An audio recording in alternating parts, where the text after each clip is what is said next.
time at the destination show? No, we actually came here last year, and what's really gratifying is we've had at least over the first 2 days, had at least 30 people come back and saying they've used the bottles now in Timbuktu, Uzbekistan, India, trekking Nepal, filtering all types of different water. We've even had one lady filter water from the Ganges.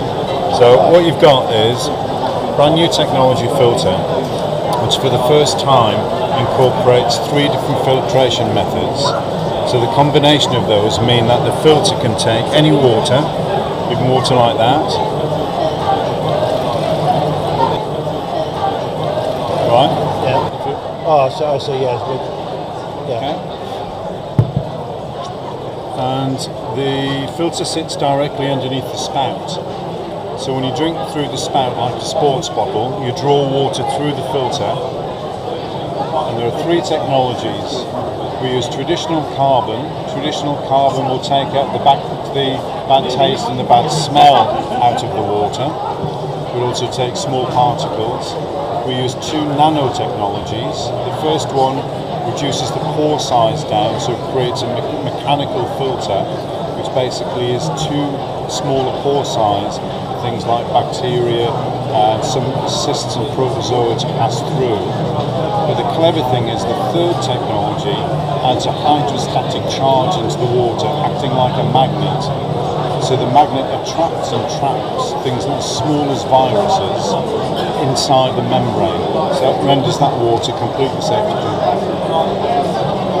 So we've had our filters tested in London, here at the London School of Hygiene and Tropical Medicine, where it clearly shows that we take out in excess of 99.9% of things like poliovirus, a very small virus, as representative viruses, E. coli, representative bacteria, which for a filter as technical as this are relatively straightforward because they're large particles.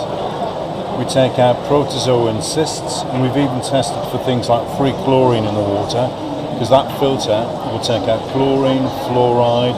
Even if you're travelling to the Indian subcontinent where they've got problems with pesticides in the water, it'll even take out the pesticides from the water. So it's a really, really unusual filter, and it's the combination of the 3 technologies which make us completely different from what else is on the market. And so how long do these filters last? Each of the filters, that filter for example, will last you for 200 litres. That's a 75 centilitre bottle. So if you were to fill that bottle up 3 times a day and drink that amount of water every day, that one single filter will last you over 3 months. So it's perfect for people travelling, even on holidays in Europe, in Spain and Portugal, all the areas they say you can't drink the water, it's because it's not filtered. In a lot of cases it's desalinated but not filtered. And that will do the same. Will do the same job, taking out all the harmful bacteria, chlorine and fluoride, even the heavy metals like lead. With this bottle, it's reusable, even dishwasher safe. In addition to that, once the filter is spent at the end of 200 litres, you can simply cut the top and the bottom off. They will go into plastic recycling. The membrane itself goes in the compost heap and will biodegrade. So you've got a green product, vastly reduces the amount of plastic waste there is, and saves the consumer a fortune instead of buying bottles. So it's basically environmental friendly. Yeah? It is. Yeah. Yeah. How do you know when the filter's got to the end of its life?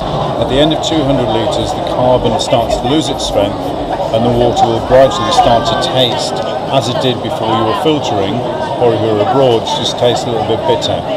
Once you get that sensory prompt, not dissimilar to how we taste and smell the milk before we make a cup of tea, once you get that sensory prompt, you know it's time to change your filter.